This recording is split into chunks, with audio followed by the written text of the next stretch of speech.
சுதந்திரத்தை காத்த அனைவருக்கும் சொல்லுகின்றோம் எங்கள் முதல் வணக்கம். தாயின் மணிக்கொடி சொல்லுது ஜெய்ஹிந்த். தாயகம் கத்திட தன்னலம் போக்கிட சொல்லுது ஜெய்ஹிந்த். என் இந்திய தேசம் இது, ரத்தம் சிந்திய தேசம் இது. காந்தி மகான் வந்த கண்ணிய பூமி இது. தேசம் ஒன்றன்றோ, பூக்கள் கொண்டு வந்தால் இது புண்ணிய தேசமடா.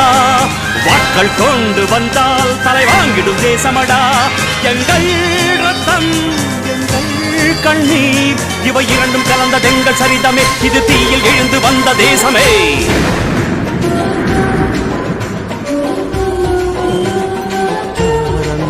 அனைவருக்கும் தாயகமே எங்கள் முதல் வணக்கம். தாயின் மணிக்கொடி